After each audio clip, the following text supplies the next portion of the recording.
Et bienvenue donc pour cette histoire du dedans en cette première semaine de l'Avent. J'espère que cette histoire du dedans vous accompagnera aussi durant ce temps de l'Avent. Et ce que je vous propose aujourd'hui, c'est un texte qui est pris généralement pendant ce temps de l'Avent, ou une figure plutôt, celle de Jean-Baptiste. On explore comme étant celui qui prépare, au fond, qui nous prépare le cœur durant cet Avant. Alors, pour et celles qui étaient là à l'heure bleu ciel dimanche, bah, vous avez déjà entendu parler de ce Jean-Baptiste, vous avez déjà entendu un peu son histoire. Mais je me suis dit qu'en fait, on pouvait continuer de l'explorer, continuer de voir ce qu'il a à nous dire pour notre chemin. Alors, il y a peut-être deux, trois choses que je vais répéter, mais il y aura aussi deux, trois choses nouvelles, simplement parce que j'ai choisi de prendre un texte qui parle de Jean-Baptiste, mais selon l'évangile de Jean, alors que alors le ciel, c'était selon l'évangile de Marc. Et vous verrez que c'est un peu différent. Et peut-être que ça nous évoque encore d'autres choses. Donc peut-être vous redire ce que je vous propose comme déroulement pour cette heure et demie. Donc après ce temps d'accueil, d'introduction, vous dire deux, trois choses sur les présupposés, surtout si vous êtes là pour la première fois. Et puis, pour nous préparer le cœur, entrer dans une méditation guidée et dans le silence. Et puis ensuite, nous entrerons dans ce texte. Et puis ensuite, donc, je vous proposerai une interprétation selon la lecture non duelle dont on a l'habitude ici. Et puis nous le relirons une deuxième fois, un temps de silence, et puis après un temps d'échange pour que vous puissiez partager vos échos, vos réflexions, vos résonances intérieures à ce texte. Donc deux, trois choses sur le- les présupposés, en fait, hein, d'une telle lecture. Euh, donc le principe de base, c'est de considérer que chaque texte que nous abordons peut être lu comme une évocation d'un processus intérieur, de quelque chose qui se passe à l'intérieur de nous. Ils décrivent au fond notre intériorité, et que chaque personnage, chaque élément du texte nous décrive à l'intérieur de nous ou nous invite à un chemin. Donc ce temps, ce n'est pas un temps d'étude, d'exégèse à proprement parler, c'est plutôt un temps d'expérience pour que ce texte puisse vraiment venir me rejoindre dans mon chemin de vie. Donc la proposition, c'est d'entrer dans une lecture qu'on pourrait aussi appeler lecture symbolique, où chaque élément est un symbole de notre intériorité. Et le, le but, au fond, de chaque texte, c'est de nous mener vers plus d'unification, vers plus de paix, vers plus de, euh, de quiétude. Oui, je pense que c'est vraiment ça, surtout dans ce temps de l'Avent, pour que nous soyons guidés vers la source, vers la lumière qui nous attend à l'intérieur de nous. Qu'est-ce que c'est que l'Avent, surtout en lien avec ce texte-là? Ben, l'Avent, c'est un temps de préparation de notre terre intérieure, pour accueillir ce qui doit naître en nous. Un peu comme un, un agriculteur, un paysan prépare sa terre pour ensuite semer, pour ensuite laisser germer. Mais pour l'instant, on est dans cette préparation intérieure. On pourrait aussi dire que c'est un temps de nettoyage, euh, de nettoyage intérieur, pour aller vers un cœur de plus en plus simple, euh, de plus en plus disponible, de plus en plus euh, disposé à accueillir. Et puis, c'est pas un temps pour s'extraire du monde, mais au contraire pour intégrer au fond encore plus la réalité du monde dans ma vie, s'y immerger encore plus. Donc là, c'est ce que je disais aussi un petit peu dimanche, au fond, que la vie spirituelle ne sert à rien si elle n'est pas radicalement amoureuse de notre vie telle qu'elle est, avec toutes ces incohérences, avec toutes ces difficultés, avec tout ce que ça signifie comme choses qu'on ne comprend pas, et comme beauté, comme joie, comme espérance qu'on peut y trouver aussi. Voilà, donc hein, le temps de l'avant, c'est un peu tout ça, en fait. Donc c'est aussi ça que je vous propose de faire maintenant, durant ce temps de méditation.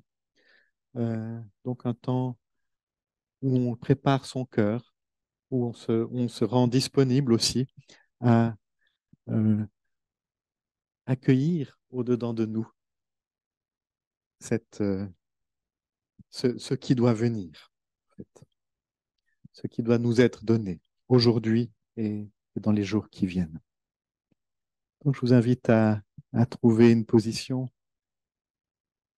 qui vous convient, qui est à la fois cette position où je peux être assis, me sentir en contact avec la terre, avec ce qui me porte.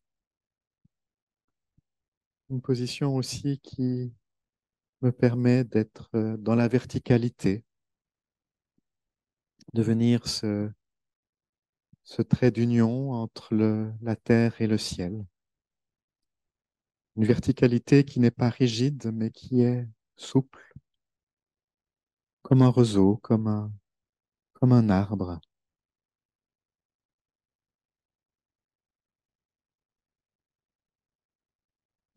Et puis une position aussi qui me permet d'être attentive à ma respiration, qui sont comme des vagues de vie à l'intérieur de moi, ce flux et ce reflux incessant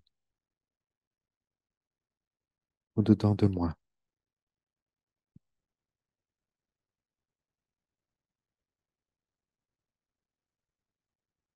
Je suis là avec mon corps, avec tout ce qui me traverse,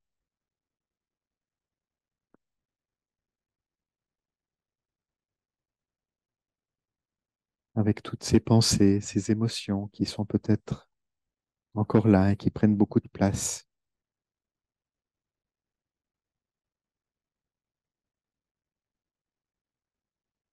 Je suis là et je regarde si je peux élargir mon espace intérieur. Je regarde si je peux l'aplanir,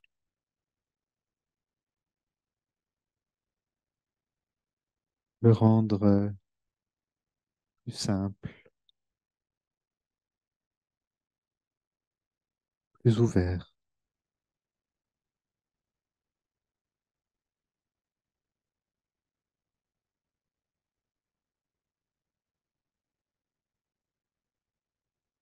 Je regarde si je peux laisser descendre une paix, une plus grande paix, une quiétude en moi.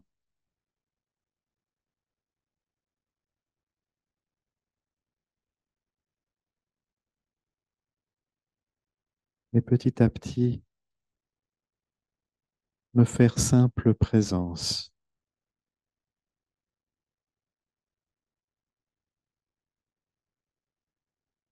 me faire silence.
Toi, l'au-delà de tout et l'au-dedans de nous. Ton attente à notre égard est si simple. Tu n'attends pas de nous que nous fassions des exploits. Tu n'attends pas de nous que nous devenions quelqu'un d'extraordinaire.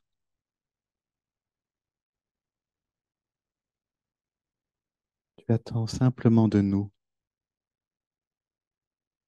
que nous nous fassions terre, terre d'accueil, que nous nous fassions berceau, crèche, pour reconnaître en nous la naissance de ta présence. Amen. Voilà, je vous invite donc à rentrer dans ce texte que vous avez sous les yeux, un, un texte qui est lu dans cette période de l'Avent. En fait, c'est deux parties de texte. Il y a une première partie qui se trouve dans ce qu'on appelle le prologue de Jean. Donc la première partie, enfin vraiment les tout premiers mots de l'évangile de Jean. Et puis la suite est un petit peu plus loin dans le même chapitre. Mais voilà, c'est ce qui est choisi aussi pour parler de Jean et ce qui est souvent choisi aussi dans les églises comme lecture. Paraît un homme envoyé de Dieu. Yohanan est son nom. Il vient comme témoin pour rendre témoignage à la lumière, afin que tous y adhèrent avec lui.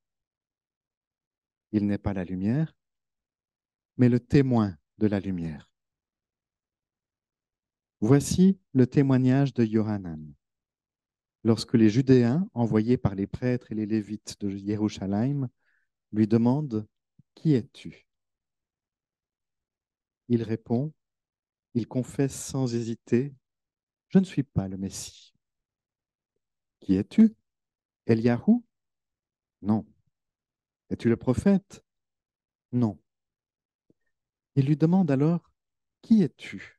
Que nous donnions une réponse à ceux qui nous ont envoyés. Que dis-tu de toi-même? Moi, une voix qui crie dans le désert: Aplanissez le chemin d'Adonai, comme le disait Yeshayahu, le prophète. Les envoyés étaient des pérochim.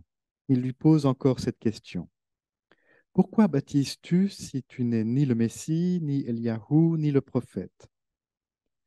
Yohanan leur répond: Moi, je baptise dans l'eau. Mais il se tient au milieu de vous, l'inconnu. Il vient après moi, et je ne suis pas digne de dénouer la courroie de sa sandale. Voilà, comme vous le voyez, c'est la traduction de Jean-Yves Leloup qui a gardé les prénoms ou les noms en hébreu selon la, pas la transcription, selon l'original hébreu. Et je les ai gardés aussi comme ça parce que vous verrez qu'il y a un certain nombre de noms qui ont vraiment toute leur importance dans ce récit. Et vous les avez un petit peu plus bas sur la feuille aussi, vous les retrouvez. Par exemple, Yohanan, donc Jean, Johannes en grec, Johannes en latin et Jean en français, qui signifie Dieu fait grâce. Et on va voir un petit peu ces différents noms les uns après les autres. Et vous voyez en gras aussi les différents personnages ou les différents acteurs, on va dire, qui interviennent dans ce récit. Euh, il y en a en fait pas mal, hein, ou en tout cas pas mal qui sont mentionnés. Et il y a aussi des, un processus en particulier qui est celui du baptême, qui est mentionné aussi, le baptême dans l'eau. Autrement, c'est principalement un, un récit qui met en scène un dialogue, en fait, hein, entre des Judéens, dont on apprendra plus tard qu'ils sont des pérouchim, c'est-à-dire des pharisiens, et puis euh, Jean, Jean le Baptiste. Donc voilà, je vous invite à rentrer dans ce récit. Ça va être difficile pour moi d'entrer de manière suivie. On va plutôt passer d'un élément à l'autre parce que ça donnera une meilleure explication générale. Enfin, vous verrez. Donc, ce récit parle de Yohanan, Jean le Baptiste, dont le nom signifie grâce de Dieu. Donc, on pourrait dire celui par qui la grâce de Dieu nous advient, nous vient. Euh, Au fond, on voit dans la suite du récit que ce Yohanan euh, se- est complètement immergé dans son nom, en quelque sorte. C'est-à-dire qu'il ne fait pas autre chose que de transmettre, que d'être euh, un transmetteur euh, entre un message qu'il doit faire passer et des personnes qui doivent le recevoir. Et au fond, il vit vraiment ce qu'il dit. C'est-à-dire qu'en fait, on a l'impression que pendant le reste du récit, son, son identification est peu importante. Il y a un moment donné où il ne dit même pas qui il est, si vous avez remarqué. Il ne répond pas véritablement. Comme si, au fond, euh, son, son identification était mise de côté. Et nous allons voir qu'en fait, c'est justement ça. Son message, c'est une invitation à la désidentification, à mettre de côté, au fond, ce qui peut-être nous caractérise aux yeux des hommes et des femmes, mais qui n'est plus important dans ce contexte-là. Et donc, il propose au milieu de enfin, la seule chose qu'il dit de lui, c'est qu'il est une voix qui crie dans le désert, aplanissez le chemin d'Adonai. Donc ça, c'est sa proposition centrale. Donc voilà, la seule chose qu'il dit de lui, c'est une voix qui crie dans le désert, aplanissez le chemin de Yahvé, d'Adonai. Et c'est vraiment le cœur de son message, c'est au fond de préparer le terrain. Préparer le terrain de notre intériorité. Et là, le terrain, il le définit comme étant un désert. Et on peut reconnaître dans ce désert quelque chose de notre intériorité, d'un endroit où peut-être, effectivement, euh, dans notre vie quotidienne, on n'a pas toujours l'impression que beaucoup de choses poussent ou grandissent. Un désert, c'est aussi le lieu euh, où il n'y a pas de chemin tracé de manière claire, le vent souffle les chemins. Le désert, c'est aussi le lieu où se baladent des broussailles, où il y a des cailloux, où il y a beaucoup d'objets comme ça qui sont un peu disparates et qui, en tout cas, ne donnent pas une impression d'un paysage très organisé. Et nous sommes à quelque part ce paysage avec probablement des hauts et des bas dans notre vie. Euh, des moments, on pourrait dire, d'exaltation, des moments de réjouissance et des moments de déprime, voire de dépression. Nous sommes en fait dans notre vie, dans ce paysage parfois un peu tourmenté, peut-être pas toujours, hein, mais avec le sentiment de pas très bien savoir où nous allons et pas très bien savoir de quoi nous sommes faits à l'intérieur de nous. Et la proposition de, de Jean, c'est d'aplanir. D'aplanir, au fond, ses hauts et ses bas. De créer, au fond, des sentiers, comme le dit l'autre texte de Marc, dans ce lieu-là, dans ce lieu où on ne sait pas très bien où aller. On pourrait entendre ça comme préparer votre cœur en le simplifiant, en, en n'étant plus ballotté de gauche et de droite par les circonstances de la vie, mais accueillir la vie comme elle est, en fait, hein, sans vous préoccuper plus de ça, plus que cela, de cette vie. C'est ce qu'on appelle au fond l'équanimité, hein, le, la capacité d'accueillir la vie sans humeur qui soit plus haute que les autres, simplement en étant là. Pourquoi cela? Eh bien parce que c'est cela qui prépare notre terre, c'est cela qui nous rendra disponibles à une naissance intérieure.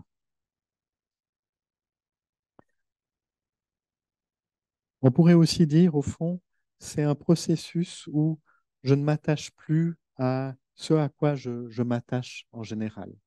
Je ne, je ne m'accroche plus à des choses qui peut-être sont sans importance au fond dans notre vie. Donc c'est un processus d'attention à tout ce qui fait ma vie pour aller à l'essentiel de moi-même.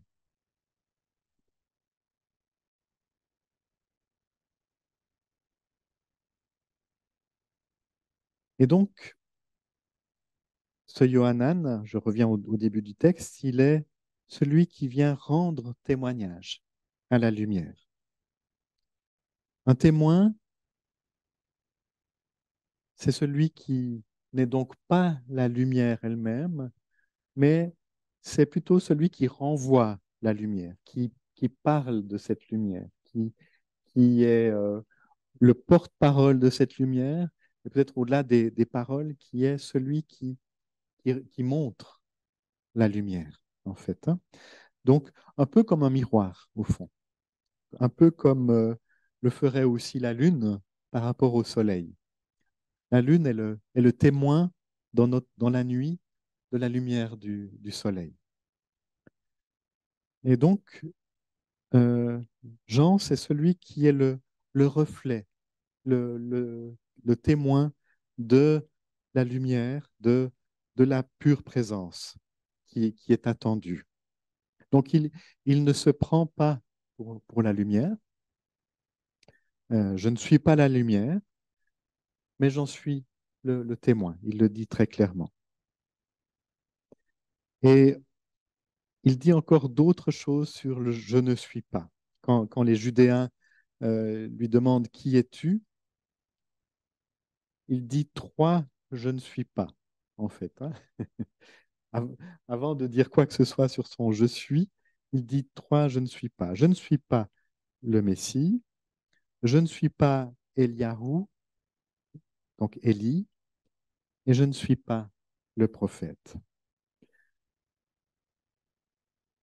C'est peut-être notre nom le plus secret à nous, c'est je ne suis pas, en fait, hein. Je ne suis pas ce que je crois être, peut-être. Je ne suis pas ce qu'on dit de moi. Il y a un autre je suis beaucoup plus profond en moi. Au fond, tout ce que je me dis de moi, depuis même mon prénom, depuis mon appartenance sociale, depuis tout ce que je dis de moi, ce sera toujours que quelque chose de superficiel. Ce que le disent les autres de moi ne sera jamais vraiment vrai. Mon être profond est au-delà de tout cela. Ce que je suis en vérité, c'est un autre que moi-même. C'est un autre je suis. Donc on voit que là, il y a quelque chose d'un chemin qui est proposé à travers Jean, d'un effacement, au fond, hein, de ces identités passagères pour aller à la racine à l'essentiel de notre identité. Et on le verra avec, tout à la fin du texte aussi, quand il dit, je ne suis pas digne de dénouer la courroie de sa sandale, au fond, le moi identifié, le moi qui essaye d'être quelqu'un dans ce monde, celui-là, il n'est pas digne de faire ce que fait un esclave pour son maître, dénouer la courroie de sa sandale. Au fond, c'est pas quelque chose que nous devons valoriser en nous-mêmes. Il y a autre chose qui doit naître en nous. Donc, la, dimanche passé, je vous disais qu'au fond, c'est cette désappropriation, ce processus de se vider de soi-même, les anciens et les moines du désert, en particulier les pères du désert, parlaient de, pour cela avait un mot qui s'appelle la kénose. Donc l'action de se vider de soi-même pour se rendre complètement disponible à un autre que moi.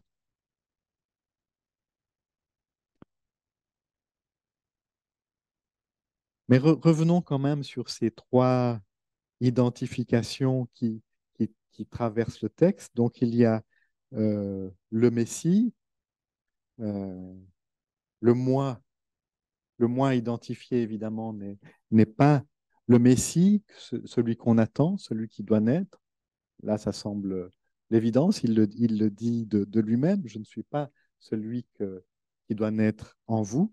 Donc le Messie, euh, littéralement, celui qui est oint, celui qui est reconnu comme le roi de nos vies, celui qui vient régner au-dedans de nous, on pourrait dire la conscience pure, qui est noté un petit peu plus loin comme étant l'inconnu, le Messie inconnu. C'est-à-dire que le moi identifié, notre moi de surface, ne connaît pas, ne peut pas connaître ce Messie. On ne le connaît pas avec les instruments du moi. On le connaît avec, avec le cœur, avec l'intuition, avec quelque chose qui est beaucoup plus profond en nous. Et puis, la deuxième identification qui est proposée, qui est pourtant très belle, Eliyahu, euh, je lui demande s'il est Eliyahu. Élie, Élie, si vous connaissez un petit peu son récit, c'est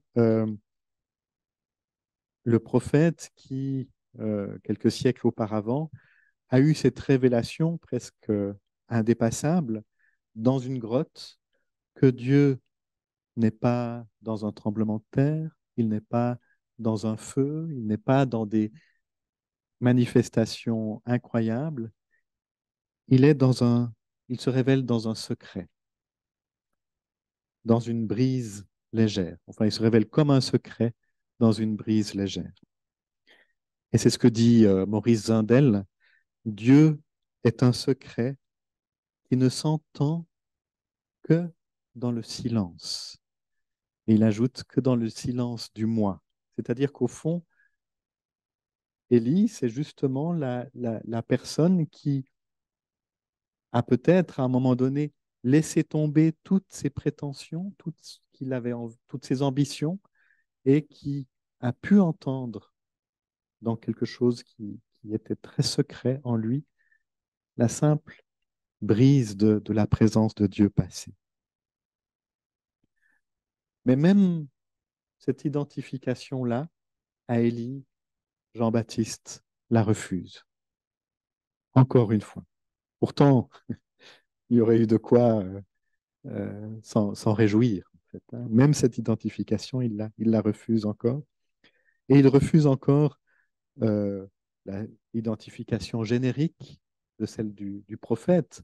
Élie était un prophète, mais même celle-là, il va la refuser. Le prophète, au fond, c'est pourtant celui qui est le porte-parole du je suis.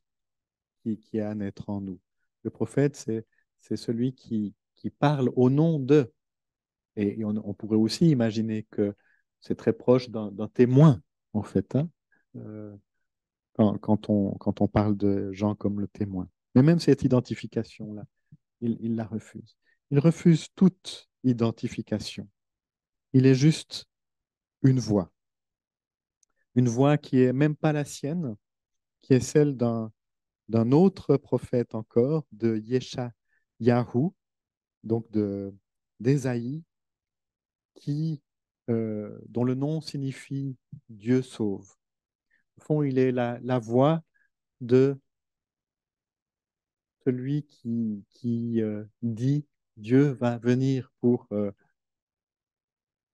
vous donner au fond la santé, la grande santé au-dedans de vous, pour vous donner la vie en vérité. Donc celle-là, il la reprend, mais encore une fois, c'est pas sa propre voix.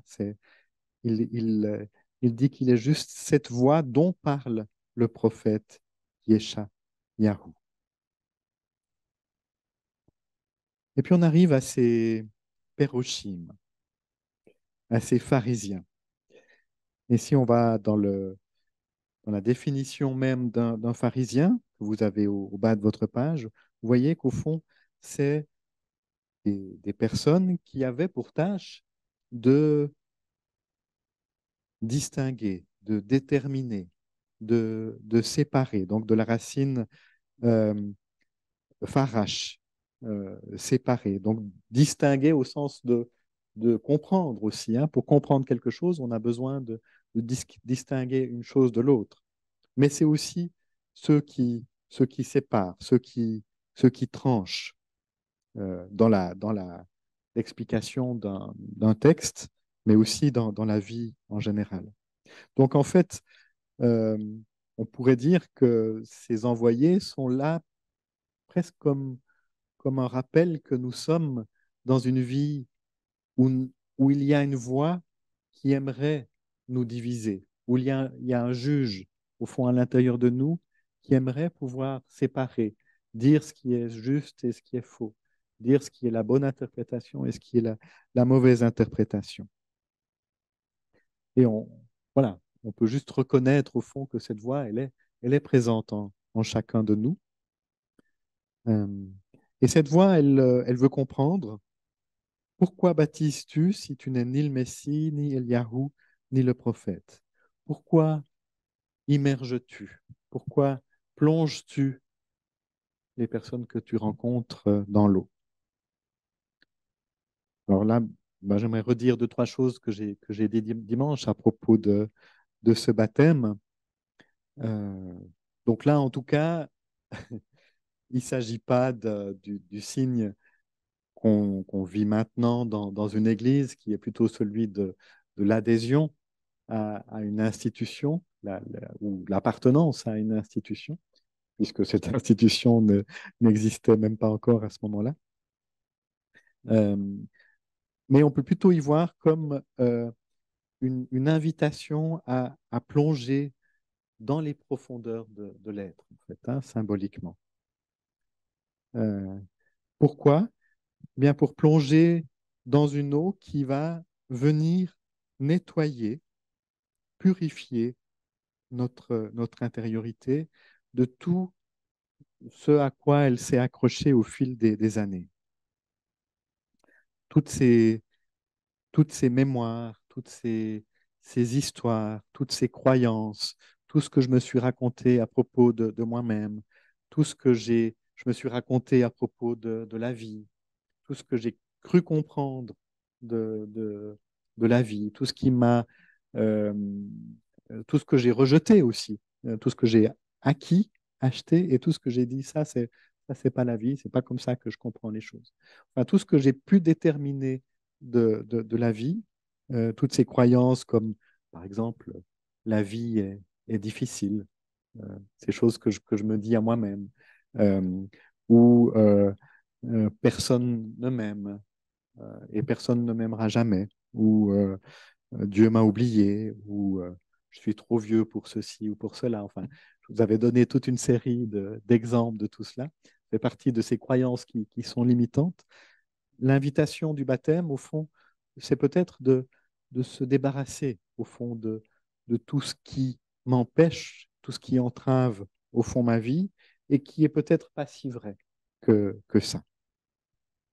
Et puis, c'est être lavé aussi de ce que j'ai oublié dans mon désert. Donc, être lavé de l'oubli. L'oubli de quoi? L'oubli de la source. L'oubli que dans chaque désert, il y a une source. Pourquoi est-ce que je l'ai oublié? Eh bien simplement parce que au cours de mon quotidien, j'ai été emporté au fond par les vents du désert, par les vents du quotidien. J'ai été emporté par cette impression de me perdre peut-être dans beaucoup de distractions, de dispersions, pour essayer simplement de maîtriser les choses, mais sans les maîtriser vraiment.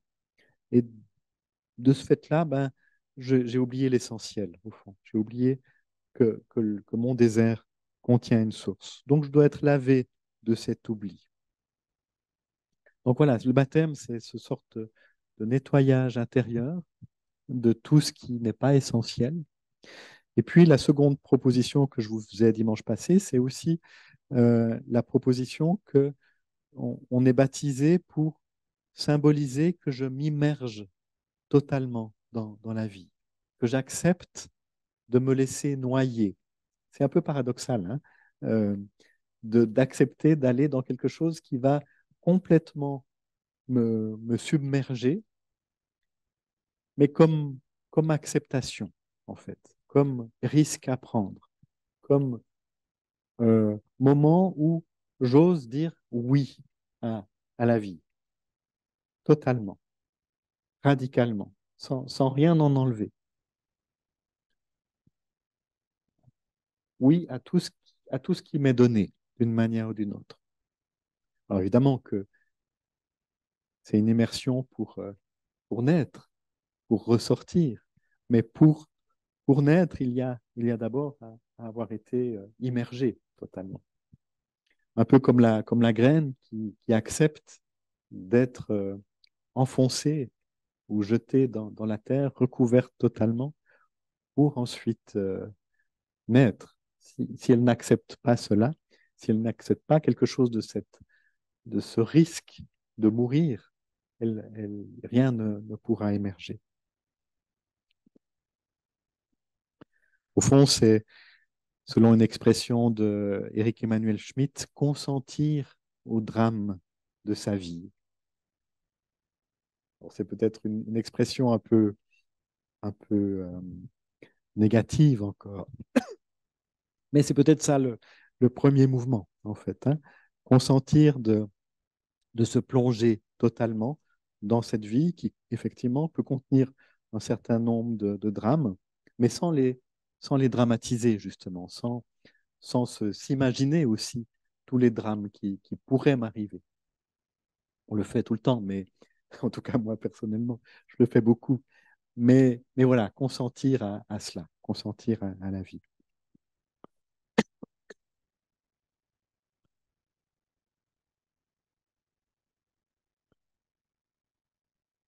Voilà, donc pourquoi est-ce qu'il baptise? Eh bien, pour ça, pour être nettoyé de l'oubli et s'immerger totalement dans la vie. Et donc, il baptise dans l'eau. Ça veut dire qu'au fond, il y a un autre baptême qui est attendu, qui est promis. Euh, et ce baptême, il sera donné par l'inconnu. Au fond, le baptême de l'inconnu, ce sera sa naissance en nous. Ce sera notre naissance à- au je suis en nous. Ça sera, au fond, ce qu'on appelle aussi le baptême dans le souffle, dans l'esprit. Le souffle qui revient dans ma vie, l'essentiel qui vient renaître en moi.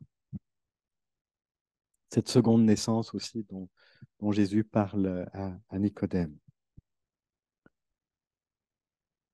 Et Ben, cette naissance, elle ne se passe pas dans un lieu en dehors de moi, elle se passe au-dedans. Il se tient au milieu, au-dedans de vous, l'inconnu.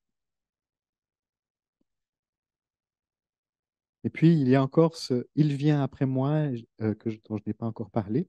Il vient après moi ou il vient derrière moi. C'est peut-être pour souligner encore une fois que, au fond, c'est pas moi, Jean, Niels, Catherine, Chantal, Pierre, qui devons être à l'avant-plan de nos vies. Euh, L'essentiel est à faire naître en nous, en fait, hein. L'essentiel est à l'arrière-plan de nos vies. Et c'est cela dont nous devons nous préoccuper le plus. C'est cela dont nous devons préparer la naissance. Ce qui se passe à l'avant-plan, ben voilà, il y a des tas de choses qui s'y passent, mais c'est secondaire au fond, hein. Euh, Ce qui vient derrière moi, hein, à l'avant-plan de moi-même. Et l'essentiel est là, en fait. L'essentiel n'est pas dans ce que je peux donner à voir, dans ce que je peux faire, dans la manière dont je réagis. C'est comment est-ce que je laisse naître, au fond, euh, ce, ce derrière moi, celui qui est derrière moi, et dont je ne suis pas digne de dénouer la courroie de sa sandale. Voilà ce que je voulais vous dire à propos de ce texte qui est évidemment, comme souvent chez Jean, très dense, hein, vraiment, Jean, c'est l'évangile des symboles, hein, de chaque mot doit être décrypté, doit être compris, vraiment dans toute une profondeur d'expérience, en fait, de la vie spirituelle. Donc, je vous propose de le relire, de prendre un temps de silence, et puis ensuite, on aura un temps d'échange.